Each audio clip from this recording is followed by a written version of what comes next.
Barnstable this morning. I'm Sarah Colvin, and joining me on the phone, I welcome Natural Resource Officer Chris Nappi. Chris, good morning. Good morning. How you doing? I'm doing well, thank you. How are you? Good. Welcome to the show. So I want to talk a little bit, Chris, we've heard about this really cool project going on over at the dune on Sandy Neck, and this is a kind of a new thing. So tell me a little bit about what the project entails and how you guys learned about it. Yeah, so what we did was we took just really cedar shingles, that you put on the exterior of any house or anything like that, and we kind of broke them, so we made them a little bit thinner, and we just stick them in the sand. And what they're meant to do is kind of mimic the native dune vegetation by trapping sand, and it actually allows it to build up over time. And you can just kind of pull those cedar shingles out a little bit by little bit as the sand starts to pile up, and it'll keep on trapping the sand, which is a really cool process. And it was kind of discovered by this gentleman named Gordon Peabody that works at Safe Harbor Environmental in Wellfleet, and he's used it in other dune restoration projects around the Cape.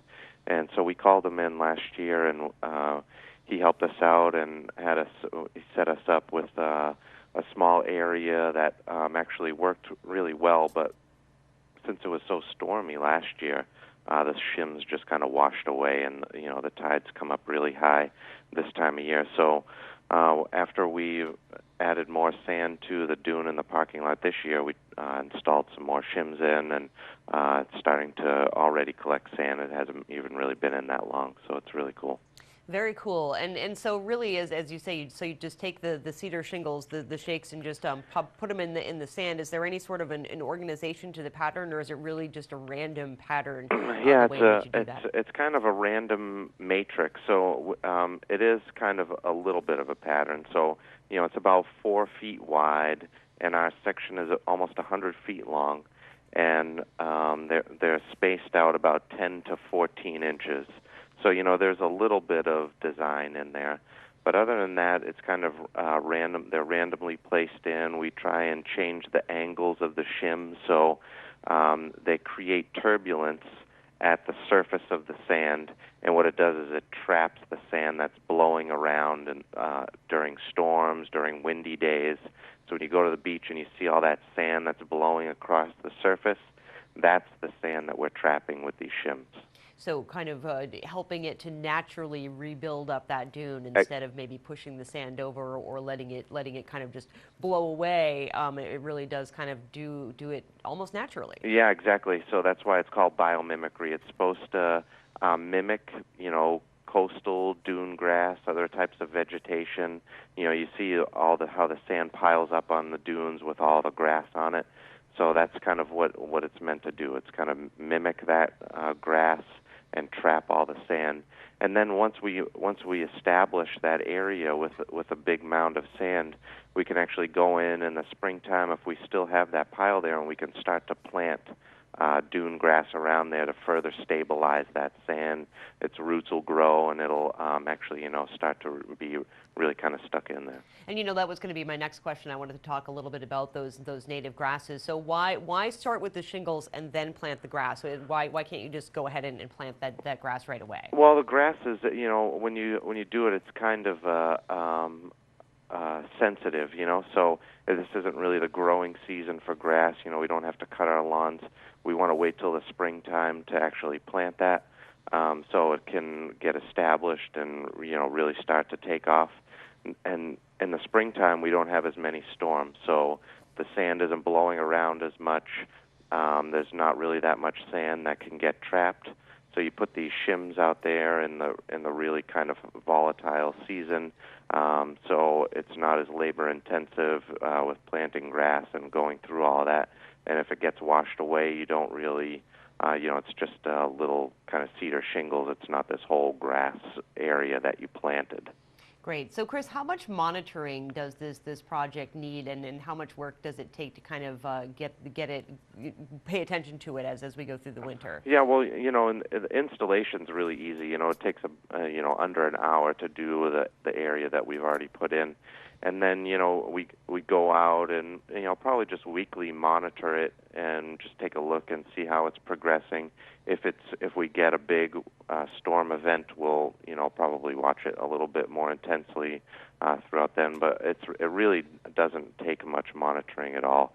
It's just as the sand piles up, all we have to do is just pull those shims up a little bit, just so they keep on working and don't get buried. That's Sure. And we've been showing some pictures of those shims, and it kind of does look like there's some roped off areas around it to kind of prevent people from going in and around that. Is that something that people should probably stay away from if they're out there walking on the beach? Yeah, definitely. I mean, that's just kind of normal business that, when you come out to the beaches to stay off of the dunes, we have those fences in all the time just as a reminder for people to stay off of the fragile dune and, stick to the trails, stick to the open beach, make sure your footprints aren't causing any unnecessary erosion or killing any of the grass that's in those areas, because it's really sensitive.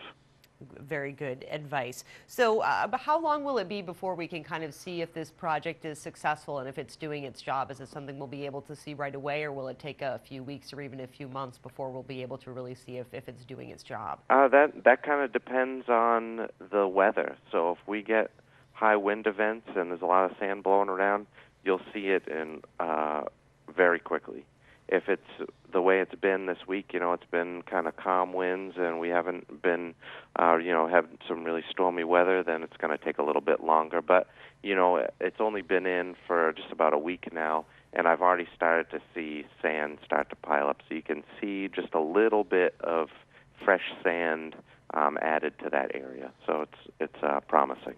Great. Chris, I wanted to talk to you a little bit about off-roading on the beach during this time of year. Of course, very popular during the summertime, but as many people know, you can drive out on the beach 365 days a year. So tell me a little bit about what's different driving on the beach this time of year and what people really need to watch out for. Yeah, well, it's good that you bring that up. This time of year, we feel like it's a great time for specifically like the locals to come out to the beach. It's a privilege to get out there and drive around and just kind of see how Sandy Neck really is at this time of year. It's to get away from the hectic summer season. You can come out. It's really peaceful. There's not a lot of people around. You can get out there and really unwind, and it's a great opportunity. But unfortunately, this time of year we've noticed a trend of people kind of taking advantage of people not being around that much, and they're starting to impact the beach in a negative way. We have some people driving really high on the dune and footprints going all over the place. And you still need to be aware that the same regulations that are in place in the summertime, they're also there in the wintertime. The dunes are still sensitive. You still need to maintain the 15-foot setback from the toe of the dune when you're driving, so don't drive up too high. And you need to really be aware of the weather this time of year. So those storms that we were talking about earlier, they take a lot of sand off of the beach from the wave action, and it causes high tides to come really high up to those dunes. So if you come out at high tide expecting to drive around, there's really no place to go, and some people have been driving up really high. So you just need to really be aware of the tide and the weather and all that stuff when you're coming out in the winter. Absolutely. And, as you say, those tides can get very high. So I would think even if you do come out before the high tide, you could end up maybe even getting trapped out there or just having to drive relatively unsafely to get back to the regular road. Yeah, exactly. That's one thing that you don't want to do is get stuck out there, because it could be a long time. It can be really cold out, and sitting in a vehicle for that long, waiting for the tide to drop it, it can be turn into a bad situation. So it's something that we like to avoid. Yeah, absolutely. And are all of the trails open this time of year? Is it pretty much the same rules as during the summer for where you can and cannot to go with a vehicle? Yeah, same rules as the summer. So the front beach is open up to Trail 6. You'll notice the closure line. It stays consistent throughout the year. So you stop at the stop sign and you can turn around and come all the way back. All of the trails are closed for driving. That's meant for us in private property. So you need to stay out of them with your vehicle, but they're open for hiking. It's a great time to hike back on the trails, and it's you can see some really cool things back there. So absolutely. And snowy owls, are they still hanging out on the beach, Chris? the snowy owls are there. They are in the hiking areas only.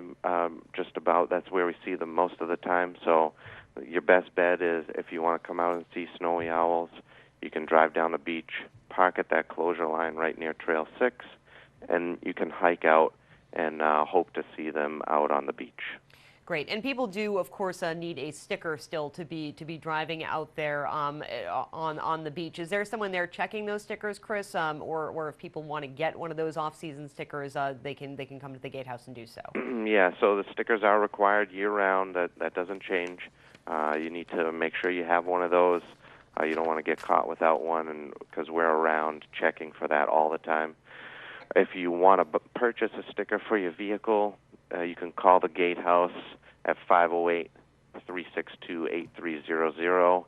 Set up an appointment to come in. There's not somebody in the gatehouse all the time. It's not something that is staffed year-round. So just give a call and make an appointment. Leave a message if we're not there, and you get yourself a sticker. Sounds good. Well, Chris, I thank you so much for joining us. We'll have to come out to the beach and check out that project.